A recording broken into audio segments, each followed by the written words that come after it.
and welcome back to Cinema Vino. It's good to have you guys here with us. We're still getting our bearings after coming back from Portugal for Sean's wedding, and I'm still trying to get my voice back after being sick. So we're going to take this week to have a little look back at an episode from 2021 for Die Hard 2. This will help get us in the mood for the Christmas season coming up and the schedule of good Christmas movies we're going to have for you guys. So enjoy this episode, and we will see you guys soon.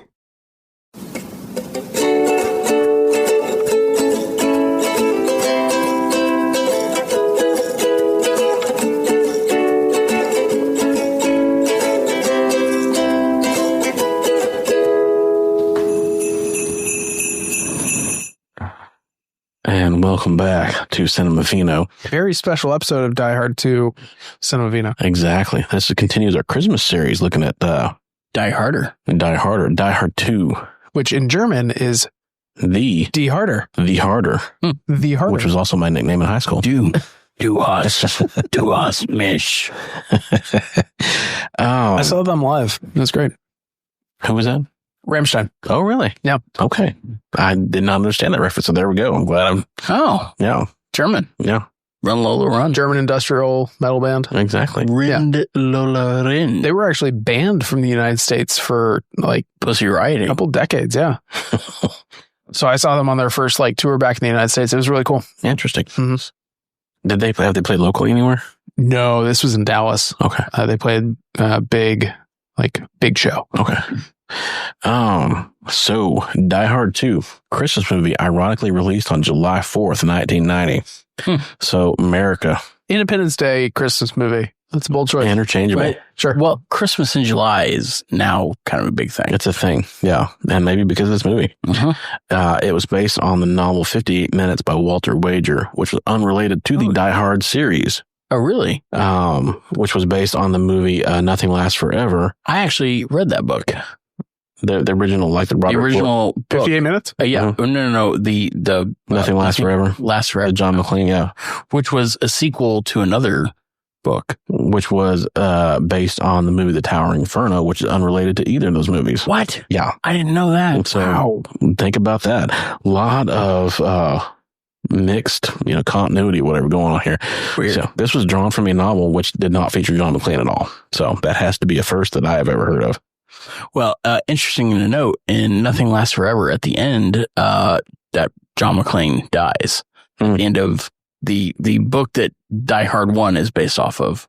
And they wanted Frank Sinatra to be the original John McClane. Well, no, this was a second film, I thought. I thought they filmed the actual movie with Sinatra the first time. I'm not sure about that. I know Maybe I'm an idiot, but I remember. I have to Maybe Google it's that. Maybelline. All right. Talk amongst yourselves. Okay. Travis is going to Google that. So basically this came out 2 years after the original Die Hard. Okay. Yeah. So I looked it up. Frank Sinatra actually starred in the film The Detective, which was based off of the novel of the same name that was the prequel, basically, to the film Nothing Lasts Forever, which Die Hard was made from. So they wanted to get Frank Sinatra to come back to play that same character for Nothing Lasts Forever / Die Hard. In what year? And he was like, no thanks. All right. Because Die Hard was 88. Probably before that. And Sinatra would be yeah, because I think it super took old by then. Yeah, I think it took a while to finally, get somebody else. So I'm not sure what year they asked him. Yeah. But yeah, it said he was once offered the role of Die Hard. Frank Sinatra was, and obviously that didn't happen. Bruce Willis was a great fit for that. I love the musical number at the end of Die Hard. I thought, Yeah. Bruce Willis was a good fit for that. Yeah. Exactly. Although Frank Sinatra definitely could have sang "What Let It Snow" in the end of it. Oh, I was thinking My Way. Yeah, that. I did it my way. I agree completely. I'd love to see that. So yeah, the name of the character from The Detective was changed in Die Hard, and so it wasn't a direct sequel then.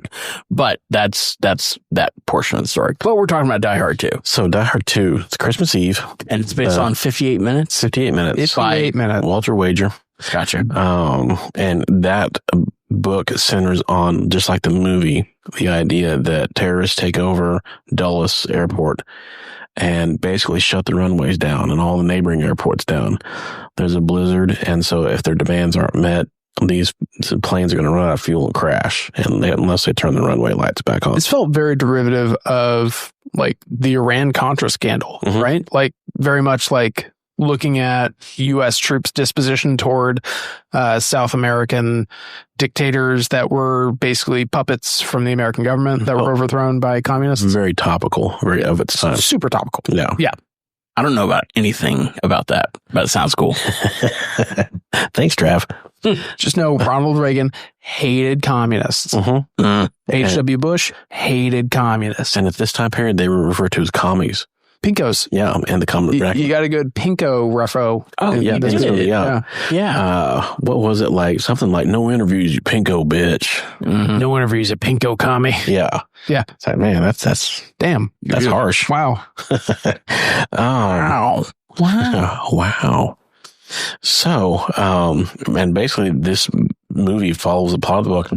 Terrorists led by William Sadler take over the area around Dulles Airport. Who does a lot of Tai Chi in the nude. Like, did anybody else when he was like butt booty naked? It was like, unnecessary, but I appreciated it. Like, was anybody else looking for his little Higginbottom dangling from the front side? My question, I thought I saw like a little dangle, a little truck balls. Little tight sack. and for those who have not seen the movie, let me spoil it.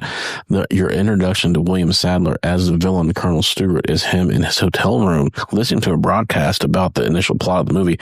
He is doing some Tai Chi exercises in the full nude. The movie, No full frontal though. No, it's from the back. Full backle. You see the full butt cheeks. Butt cheeks. My question is, what kind of Tai Chi classes was this guy going to where everybody was doing these exercises in the buck ass nude? He probably just got out of the shower and it's nice to do. But like, False. He was the instructor. But he also pretended like his remote control was a gun and then turned around and shot the TV and then turned it off. Pretty sweet. That's how I turn the TV off every time. Yeah. Every time. And it reminds me of a hall nude, monitor in elementary school that like really liked to pretend that he was like jumping through the air and shooting two guns at once from a trampoline. He shut the TV off.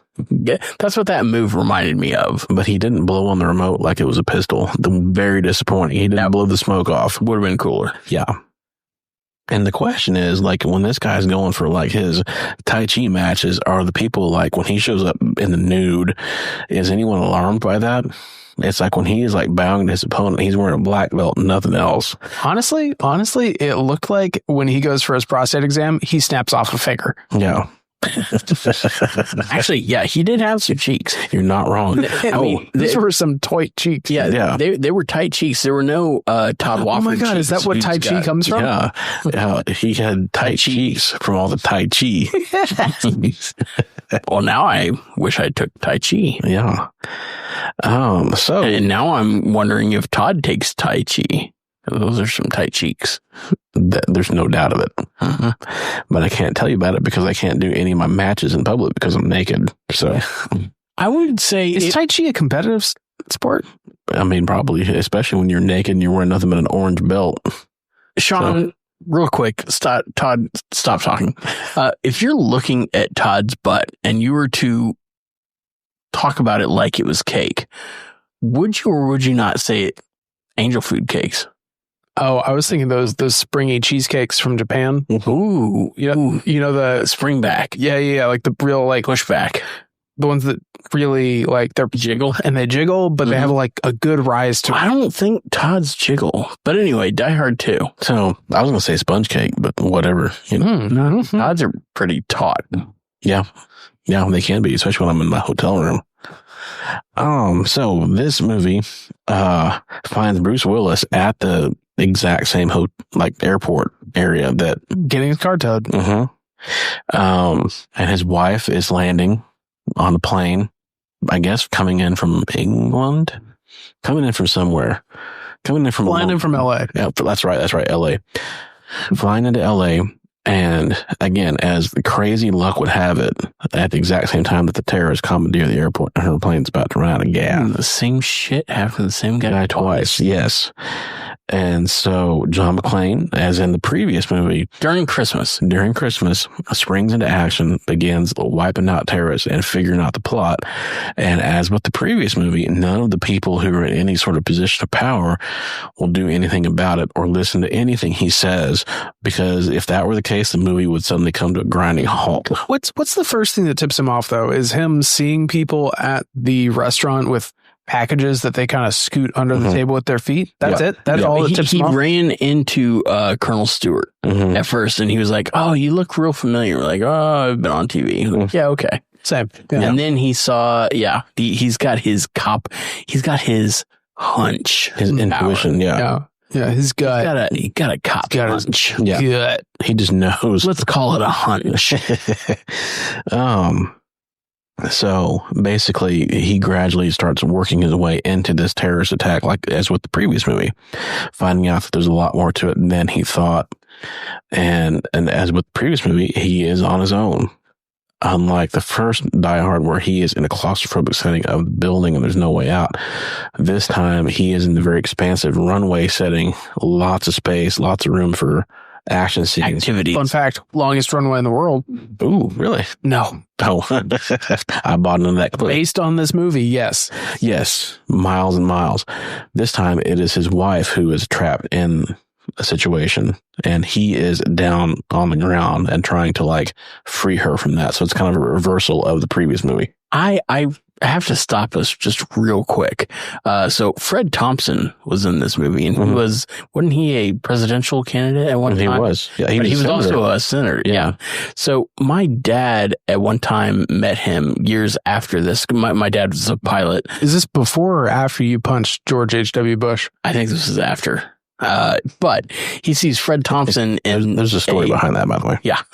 He sees Fred Thompson in the airport, I guess with his wife, and walks up and is like, "Hey, shouldn't you be in the tower?" And Fred Thompson's like, "What?" And his wife is like, Die Hard. And he goes, "Oh yeah, stack 'em, pack 'em, and rack 'em." And that was, I guess that was his go-to line. Like, yeah, stack 'em, pack 'em, and rack 'em. That was a great line. Yeah, that's awesome. Dad always tells me that story. He's like, "Hey, I met him one time. It's after Die Hard 2. Stack 'em, pack 'em, and rack 'em."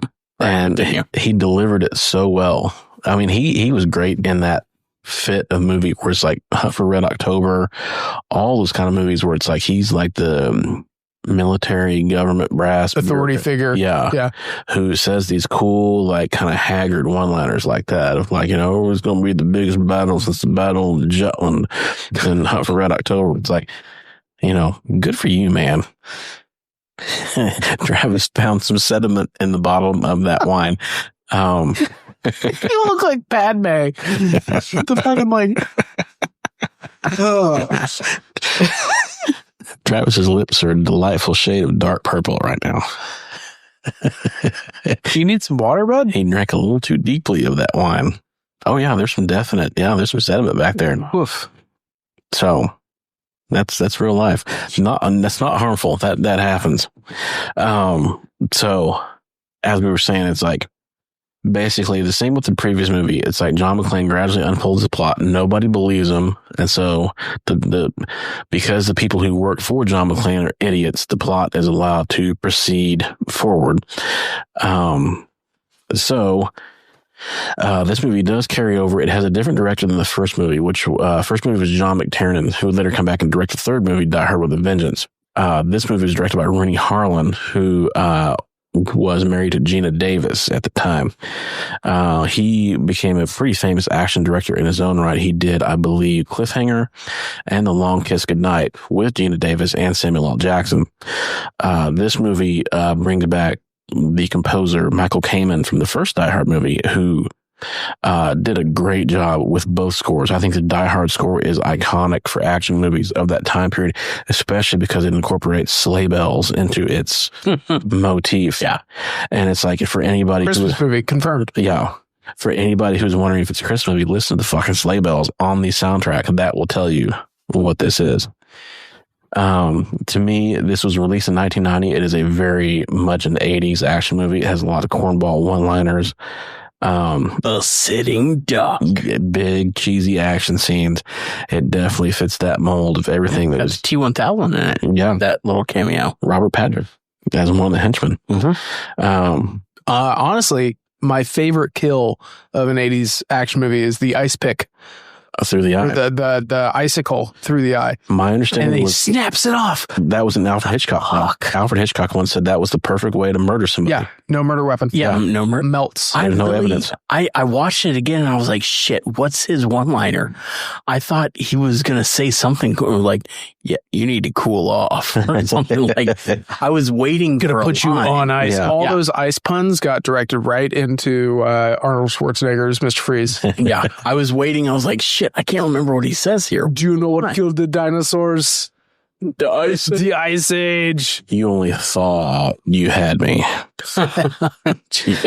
I would rank this if I'm giving it like a ranking or whatever. I'd put it just a notch below the first one. Sure. For me, the big thing that separates it, the villain in this one is not as much fun as the first one. Alan Rickman is one of the great villains in action movie history. He's just, I mean, I love Clay. a villain. Bill Clay.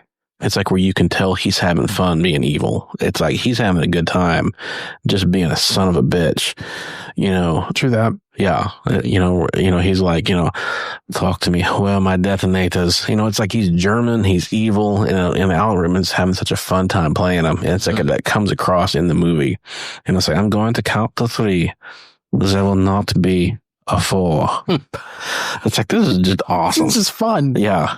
I did like okay, so I keep thinking about this film and the first time I saw it, like all the way through, I was like, man, this is a great plot because you have hostages that the bad guys don't actually have in their possession. They're just like, It's not like they're taking hostage. yeah. And I always hate those films where it's like, oh man, we have a time clock. Like this bomb is going to explode in poke a real 48 quick hole? minutes. Didn't he get a page at the very beginning of the movie where he called the phone on the plane? Mm-hmm. At no point could he have called that phone Mm-hmm. and said, hey, get me on with the pilot. Didn't they say like the bad guys that they were monitoring all communications to the plane? I don't know how they would do that in reality. But don't know. to the they did say that. on-plane like telephone, that's not a part of the radio communication. Well, They had blocked down the communication through radio waves. Yeah. So they were talking about technology at the time. They're like, fax? You have a fax machine there? Oh my God. Right. It was like the advent of the fax machine. New phones here in the airplane. You can- Technology, John. Wake up and smell the 90s. yeah, exactly. Yeah. But I thought it was a great plot because again, I hate those like, okay, the Like for as it's much gonna- as the bomb is going to explode in 1 hour and you have to go through all these in 58 minutes. hoops Mhm. and then, disarm it with like 0.5 seconds left. Like, oh my God, we got it. But no, from the get-go, you have a built-in time of whatever, 58 minutes that the guy is going to show up. But like these other 58 planes minutes. have like 90 minutes and they're going to run out of fuel and That's all the thing, these. is this movie did such a good job of playing the Chekhov's gun card where at the very beginning she shows her the taser and says like, next time somebody says something to me, I'm just going to knock them out with a taser. That Porker Willard Scott. And then straight up later in the That's movie, mean. she uses the taser to knock out the reporter. Mm-hmm. But they completely ignore the Chekhov's gun opportunity of we have this technology with the phone doesn't come into play in the actual plot. Mhm. Where it's like they could actually like talk to the pilots and let them know what's up. Like, oh, look, we have a line of communication outside of what is expected. Mhm. But they also Never had does it. Never the balls to absolutely like kill an entire plane of people. And now like normally it's the guy that's, 1 or 2 people dying. He's like, no, this far and no further. Mhm. But they killed 230. They said there's 230 people on this plane. Yeah. They're One of survivors. 2 tie-ins I'm going to make tonight to Con Air. But the pilot of that plane was the FBI agent from Con Air. Oh yeah. Chief O'Brien. Yep. From Star Trek. Yep. Yeah. Man. from Deep Space Nine. Cole Meany was pilot number 1. Great Irish actor. Mm-hmm. Yeah. You know, good stuff. He was flying in from Heathrow. Yeah. Mm-hmm. And it's interesting to watch this from my perspective because it's like anybody who knows me will tell you that I'm deathly afraid to fly. I hate flying. And so it's weird to watch. It's unnatural. Yeah. Watch a movie that depicts plane crashes. In this case, very graphic detail of a plane miscalculating the runway. Todd, I don't think you can do that anymore. I don't think you can just like set the runway like 200 feet below sea level. No, that cannot happen. My understanding was that it is possible for a pilot on manual control to miscalculate the runway. That does happen. So Todd, for his bachelor party, went to Mexico, and he was not a good flyer. No. And so he got a prescription to go there, and I hadn't flown in a good long while as well. And, he might have helped me out as well. And it, not so much on the way there, but on the way back, we had, I want to say a 40-minute, pardon me. I say we. I had a 40-minute giggle fit about Frida Kahlo, I think, and also Ted Cruz singing Onward Christian Soldier on the way back. I don't know what it was, but something got my giggle box turned over, and I could not stop that. I believe the airport gift shop in Cozumel, when we went to Cozumel for my bachelor party, they were selling cardboard stand-up cutouts of Frida Kahlo. And Travis... Frida Kahlo? Yes. Yep. Frida Kahlo, yes. Was going to request multiple cutouts to bring on board the plane with him. At least 2 Frida Kahlos. Yeah. But somehow... Buy one, get 2 Frida? And somehow that morphed into no actual segue, but Ted Cruz and something. You leaned over to me at one point and said that you had in your head stuck Ted Cruz saying "Onward, Christian Soldiers." Yeah, I don't remember what happened there, but there was a lot of giggling. And then your shoulders and your whole body were shaking from laughing. And then the entire plane. Yeah, you were giggling hard at that. But then there would be a long pause, and then I'd look over and you'd begin giggling again to yourself. That continued all the way back in hilarious. That continued all the way back in the United States. Well, there was a lot of giggling about Ted Cruz and Frida Kahlo. Mm-hmm. So you're afraid of flying? Yes, I am. And that's a whole separate podcast. That's pretty much a lifelong thing. I've always been afraid of flying. So, what movie was more anxiety inducing? This one, Con Air, or what was the Steven Spielberg movie? The pilot movie with Langoliers, the firefighters. Oh, with Richard Dreyfuss. Always. Always. Yes. Ironically, definitely not that one. The most anxiety inducing movie that I've seen was with Denzel Washington, the movie Flight. Oh shit! Yeah, because I'm so afraid of flying, but it's never stopped me from flying. I will go anywhere. My wife and I have been all over the world, but I've suffered through it. I can't sleep on planes. I can't calm down on planes. I just suffer through it.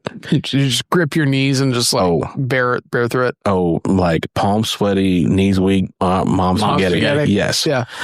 I've suffered through it. But I've done lots of research on plane crashes, so I know a lot about them. Have you done a lot of research on Bernoulli's principle and the principles of flight? Yeah, on gravity and all that. Yeah. Okay. Yeah. Isaac Newton. Yes. So I worked in a community college library for several years, and I don't know how I overheard this conversation, but I've never seen Flight, but somebody was like, yeah, Denzel, my boy, is the only guy that can be on drugs and land the plane. And I'm like, I don't think that's the takeaway. Yeah. I'd be curious to hear your dad's take on that movie. Yeah. Well, yeah, my dad talks a lot of shit about other pilots. Just recently, John Denver. Yeah. He's like, well, if he would have done this, and hindsight. Monday morning quarterbacking. There you go. Yep. Flight. And we could podcast about flight movies and my fear of flying. We could talk about that a whole lot. We could do a whole season on phobias. Yes. And we could address our phobias through movies, what we're all afraid of. All right. Mine would be ghoulies with like creatures coming out of the toilet and biting your butt. Ooh. They got snakes on a plane, but do they have like the one I would be really afraid of is toilet snakes. Butt biters. Toilet snakes. So if there was another Samuel L. Jackson movie called Toilet Snakes, that would be a no for me. Get these motherfucking snakes out of the motherfucking toilet. Commode. Ass blasters. I feel like he would say commode. He seems like a commode guy. So yeah, Flight got me because that was a realistic depiction of a plane crash. What about Sully? Which I have not seen. Veda Sultanfuss? I have not brought myself to see that yet. So when we could fight over that, that would be a good confrontation to my fear of flying, because that's also a realistic, obviously it happened. It's a literal crash. Yeah. So, back to Die Hard 2. Are these the loudest bullets ever on film? And also, why does he waste so many? He is definitely no John Wick. Mm-hmm. He shot that guy on the escalator coming towards him when he got his gun about 6 or 8 times when 1 or 2 would do. That is actually typical police training is you unload the mag. You hit center mass and you unload. Interesting. Don't just go for 1 or 2. You go for the takedown. No, thank you. Because typically when adrenaline is rushing, you're going to miss like 60% of those shots. Wow. Loudest bullets in a movie ever is Heat during the bank robbery scene. Oh, yes. Those are loud bullets. Extremely loud. Extremely loud bullets. Can we appreciate that the henchman was like willing to take the slow approach to come up on him? And even though John McClane was able to turn on the thing and like get the gun to come to him. Oh, yeah. Like stupidest henchman move is just like, I got him. He's pinned. Yeah. I tell you, my old man was Irish. I love that shit. Those just fucking hokey, like one-liners. It's awesome. I mean, there's a lot of great tropes in this movie. I think they use the tropes really well, and not like in a cheesy way, but in a way that like looking back, I don't know if it's like a time period thing, like looking back at a movie from 1990 that it just feels like it's a lot of tropes that seem obvious now. So yeah, and here's one that may be a little uncomfortable this day and age. In the first, the amount of smoking in the airport. Well, yeah, that was weird. But in the first Die Hard film, he has kind of the black sidekick that's helping outside, and that's Reginald Val Johnson is Sergeant Al Powell. That's Carl Winslow to you. Carl Winslow. He makes an appearance in this movie. In this film, he's got one of the air traffic controller guys, Art Evans, playing Leslie Barnes, the guy that's doing stuff. And then the number 2. And I wouldn't have thought anything about it until we get to Die Hard 3 and you have Samuel L. Jackson. Yep. So unless it's a full on good old ebony and ivory film, for the first 2, he just has kind of sidekicks that are helping him out. Yeah. I just needed to point that out. I'm sure somebody better than me that can do a better deep dive into that trope. 2 is a coincidence, 3 is a pattern. Yeah. Yeah. I would say in 3, though, that was also a script that was not originally intended for Die Hard. They adapted it to Die Hard with a Vengeance. Yeah. Okay.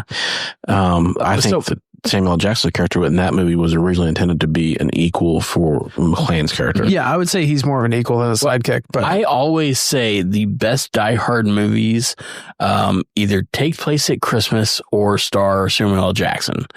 But I also forgot, like, either have an elevator or him crawling through an air duct. Mm-hmm. Now, I can't remember past Die Hard 3. I know there's been a 4 and a 5. And 4, he was like Tim Oliphant was the bad guy. It was either him or Josh Duhamel. I can't remember. It was Oliphant. And then 5 was he was with his son. Mm-hmm. Yeah. Russia. It goes off the rails a bit much. And I don't know if there is air duct crawling or a elevator in either one of those. Actually, but at the same time, there's Mary Elizabeth Winstead and Justin Long, and there's some other weird elevator. I feel like this movie jumps the shark in the second movie. Like it kind of goes off the rails in the second movie and kind of accelerates things to a point that's like, this has gone too far. Yeah. With the number of bullets, the number of like shots that come out of each gun without changing magazines. Over the top. So over the top. Not to be confused with the movie Over the Top, which is great. What kind of jumps its own shark? Yeah, it is like mid movie it jumps the shark, but it doesn't jump the shark, but like Stallone slams the shark into the water and suffocates it. Yeah, and then he hugs his son. Yeah, and turns his hat backwards. Yeah. So anyway, but there is another part of Die Hard 2 that reminds me. I don't know why this particular thing reminds me of James Bond films, but a snowmobile chase. And I think it's maybe in A View to a Kill with Roger Moore, where there's a snowmobile chase. And I'm sure there's other James Bond films, but like when you have snowmobile is just simultaneously like the coolest and least intimidating vehicle. Yeah. But for some reason, a snowmobile chase seems very James Bond-esque. When you've got like machine guns and all that jazz, it just, that was one part of this film where I was like, this feels like James Bond. Yeah, it did. I mean, just bigger, like you could tell that the mandate was bigger, broader, goofier action scenes. Yeah, get him out into the open, have him do cooler stuff.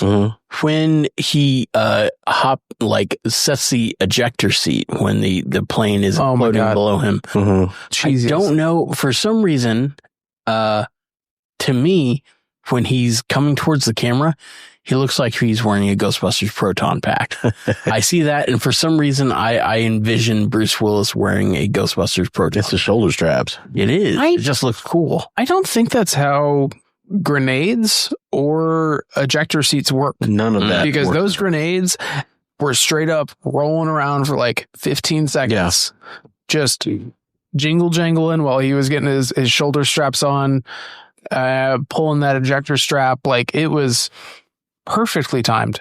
The thing is, like these kind of movies, it's like there's world-class editors working on these. I know the first movie was Stuart Baird. He went on to be a great director in his own right. And somehow it still was like the most drawn out ejector seat. Even as a kid, I'm like, Mississippi, 2 Mississippi, 3 Mississippi. It's like 4 Mississippi. No, what the fuck? It's like, I remember watching a James Bond movie and he was, I don't remember why, but he ejected himself out of a submarine and he was swimming underwater to the other part of a submarine. I think it was one of the, not Roger Moore, but Pierce Brosnan movies. And I remember holding my breath while he was swimming. And I was like, well, this is bullshit. Too. Yeah. This is complete bullshit. There's no way. There's no way he's holding his breath this entire time. Yeah. I've done that exact same thing, like holding my breath when I'm watching a Bond film where he's underwater and I'm like, and I don't even realize I'm holding my breath. And then halfway through, I'm just like, no, I can't do that. No. Yeah. Bullshit. The Ed Harris scene in The Abyss where he's trying to go from one side of the rig to the other.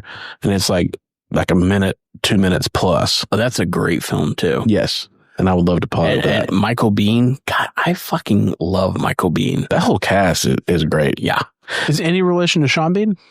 No, because he lives. Yeah. He survives most of his movies. Most of them. But yeah, do ejector seats actually like rocket you up? Or do they just kind of like pop you up and then the plane is allegedly supposed to be moving? No, they pop you up and you hit the canopy of the plane before it breaks away, and then you break your neck and you die, and your name is Goose. Yes. No. Spoilers for Top Gun. So sad. So what would we give this on a scale of 1 to 10? Christmas movie and otherwise. And I think that's the thing is... Oh, the Yippee-Ki-Yay is also better than 3. Yeah. Oh, yeah. Oh, my God. Where he throws the lighter onto the jet fuel.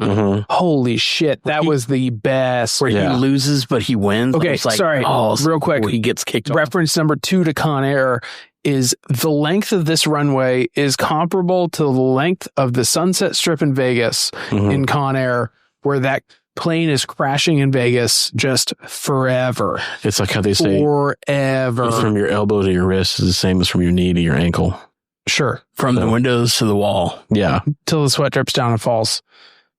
Those are not the lyrics. But no, the length of when he is on the wing, jamming it to, like, I tell you, the length of a runway is less than a mile. Mhm. I mean, it is not long enough for a plane to be going for that long and like have a whole multiple fight scenes going on the wing. And him with the fake blanks in the gun where he's like, the dude's not listening to him. He's like, if he pulls out a gun and shoots at people in the FAA, I'm surrounded by police officers. I'm going to unload this thing of blanks. He would have gotten shot. So yeah, it's blanks. I don't know if that bothers me more than the length of the runway, but I think the length of the runway edges it out just because it's so egregiously. The timing of that is worse than the grenades. Yeah. But I would say overall, Christmas movie 10, regular movie 7.5. Yeah, I want to go 7.5. I like it. Yeah, it's fun. I'm a big fan. I just think the plot is interesting of having hostages, but having them nowhere near you and having a built-in timetable. It's a twist. Yeah. I would say Christmas movie 7.5. Overall movie 6.5. Yeah, that's where fair. I'd give it. I'd put it just a notch below the first Die Hard. Would you watch this movie outside of Christmas time? Yes, because I have. Yeah. I think that's fair. Mm-hmm. Yeah. Yeah, I'm a Die Hard fan as well. I love these movies, and I've gone first three. First three. Die Hard 4 was... But 4 and 5 are both. Yeah, and supposedly they're working on a 6th. No, thank you. Yeah, so... Last one was Live Free and Die Hard. Yeah, it's a good day to die. Yeah. A good day to die hard. It's a good day to kill this franchise. Yeah, Jesus. A good day for a paycheck. Yeah. So coming up, we have a Spider-Man Far From Home mini-pod. Yes. And a Matrix 4 mini-pod. And depending on how... Yeah, why mini-pod? Let's just pod them. It's going to be a full-on, dissertation on Spider-Man. Yeah, we say mini-pod, but we pod the pod. Yeah. Full disclosure, Spider-Man is my, second favorite Marvel hero. Okay, shut up. So... What's your first? Captain America. Okay. Where's Moon Knight rank? 3. Of course, Captain Britain. Oh, really? Okay. So, spoiler alert for we're Squirrel Girl. 5. When the Marvel series with Moon Knight comes out, I will be deferring to Sean's expertise. Ooh. And I will be experting all over. Yeah. Also, we haven't done Hawkeye at all. I just realized we have not touched on Hawkeye, which I've seen the first 3 episodes. I haven't seen 4 yet. Well, I guess there's only 6. Maybe we can pod on when it's all wrapped up. I'd say when it's over, we should pod on it. I'm totally down. I've enjoyed it so far. It's excellent. Yeah. It's cute. It's cute. Fun. It's nice to not have the big world-changing meta universe, whatever thing going on. It's just a tidy little series. It's a romp. It's a fun little romp around New York City. Casting. I like Haley Steinfeld. Steinfeld. I don't know how you say her last name, but I like her casting. She does really well. Sure. So I've enjoyed it. It's a weird note at the end of Die Hard. There's that. And then the next movie we're going to do after this is Sleepless in Seattle, which will be set at New Year's Eve. It's a rom-com. I hope your mango's ripe. I know. All right, that's You've Got Mail, but I'm going to continue to say that. Same writer, Nora Ephron.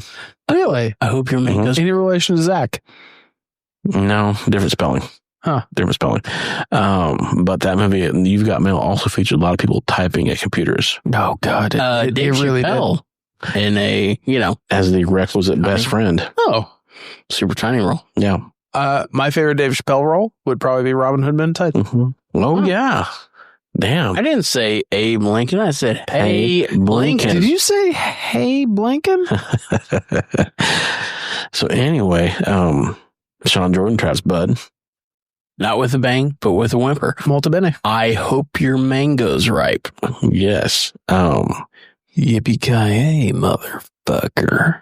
And we will see you guys next time. Hasta luego. Same shit happened to the same guy twice. You can listen, rate, and subscribe at Apple Podcasts, Spotify, or anywhere podcasts are available. Our website is at cinemavino.net, and reviews of these movies can be found at toddwoffordmovies.com.